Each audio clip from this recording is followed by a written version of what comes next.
Okay, so I'm here at my soldering station and I have everything ready because I want to get this done efficiently. I have all my wires cut.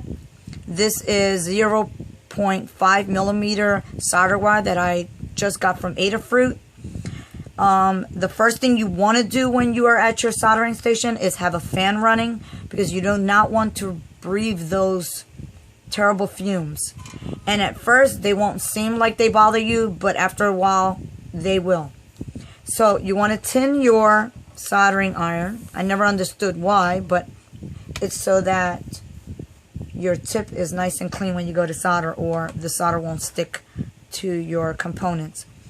I want to show you how I strip my wires. My husband has this cool little gadget. It'll go, look at that, perfect. Now you could get this one, which is manual, but I like this one better. It's just a little top heavy.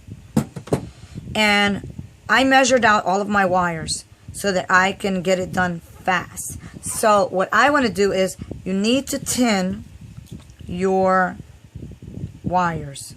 So it's really easy. It's so that they don't fray and they stay in place. So this is really cool. It's a little hard to do everything and record yourself. So I have rigged up my phone there to record this, just so you can see. And it takes practice, but it's really easy.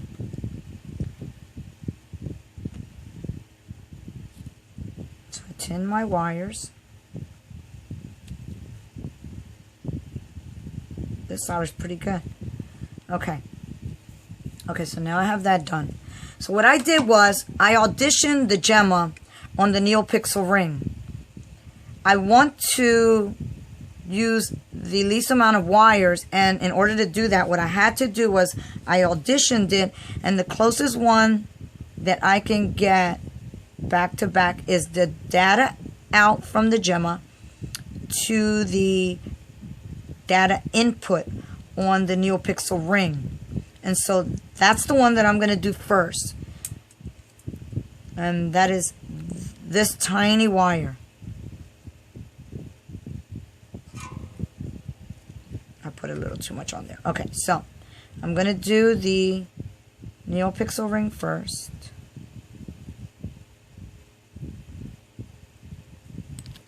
I hope you could see that.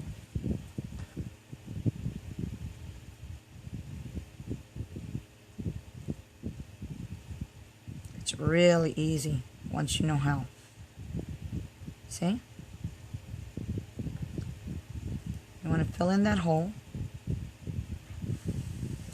I usually blow on it. See? I want to keep my wire on top, and when I do the rest, I want to keep all of these wires on top, the insulated part, because I want this to stay flush, flat with the NeoPixel ring. So let me do the next one so you can see. So we stick it in the little hole. I come to the other side and do the same thing, and then I'll clip off any extra.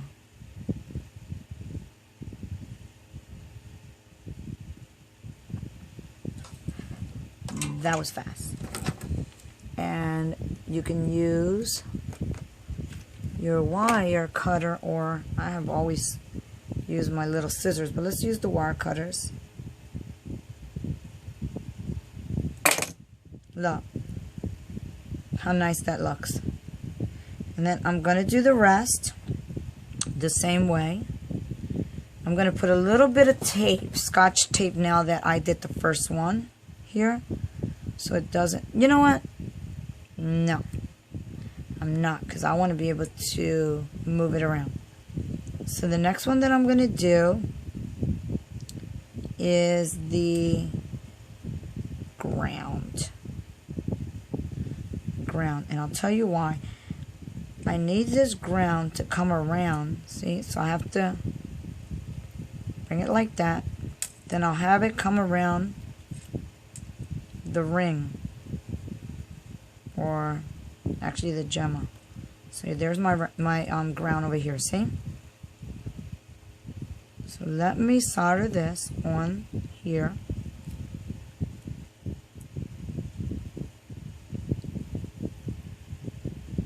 Let me leave a little bit of room here. Remember, so that the wire could sit on top.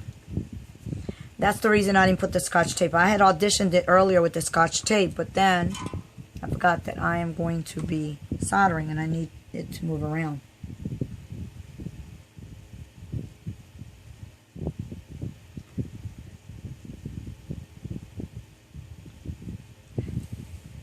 There it is. I want to fill in the hole. I clean my tip every single time I solder. Cut off the excess.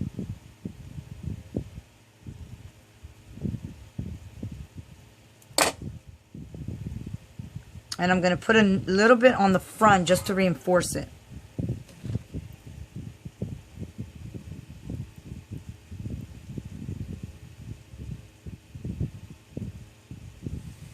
There. Cool. Okay, so now it allows me to move over there, see? Now what I'm going to do is, so that I won't be able to lift this up once I solder this to the ground, I'm going to also add the power. And the power on the Gemma has the letters V-O-U-T, Vout. Okay, so let's do that one.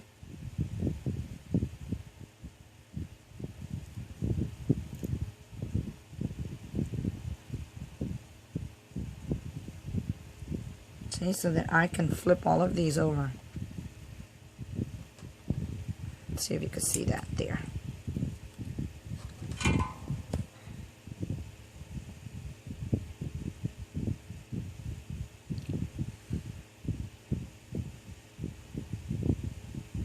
Fill in the hole. This soldering wire is really, really thin. If I had the fatter one, which I do, it of course would fill in faster, but I just wanted to try it. Okay, so I'm going to bring it to the front again. It has some here. It went right through, which is great, because that just reinforces it. Put a little more here. Okay, so that done. Now I can finish it up. Okay, so I'm going to bring this one over here. Now I can put the tape to keep it down. See? Just so I could keep things in place and they don't keep moving around. And I'm trying to keep it so it looks nice and even. Okay, so now that I have that, let's do it over here on a flatter surface. Okay, now that I have that, I have to bring this one over here.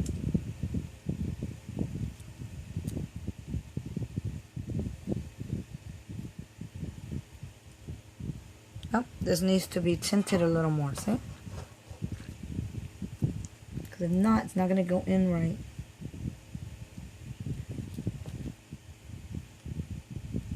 There we go. Okay, so then bring that over to the power. Stick it in the little hole. Bend it over.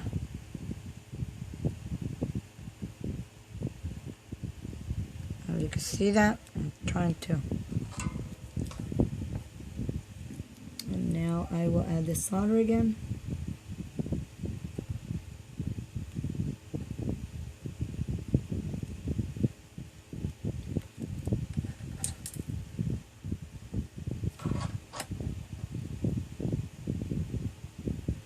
There we go. Let me reinforce. Oh, it's already nice on this side. Let me add a little bit of soldering. Okay, solder in there. That looks nice. I don't want to mess it up. Okay, so now let's do the last one. And so I'm going to stick it around under here because I am a perfectionist and I want it to look nice. So all of my circuits for my buttons are all going to be the same. And see, now I'll bring over, let me get some. You need a lot of little tools when you're soldering. I use all kinds of stuff to make my job easier. Okay, so bend it a little so it doesn't come out. Turn it over.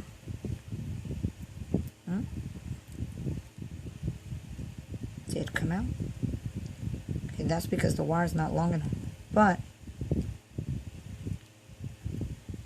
now that I know that, see, I will hold it here. Clean my tip again. And do the soldering here.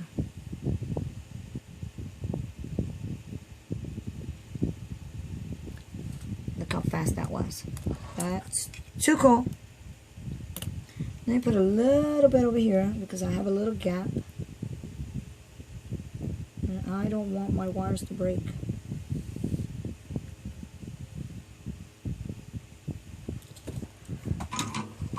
Perfect.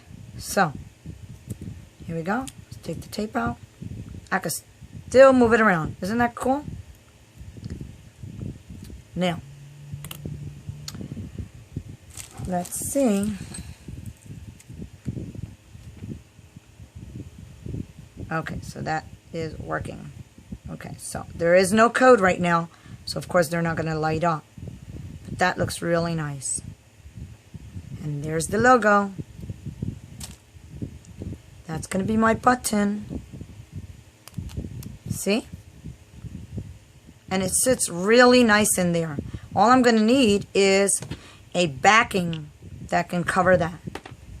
So you just got to witness my first little button.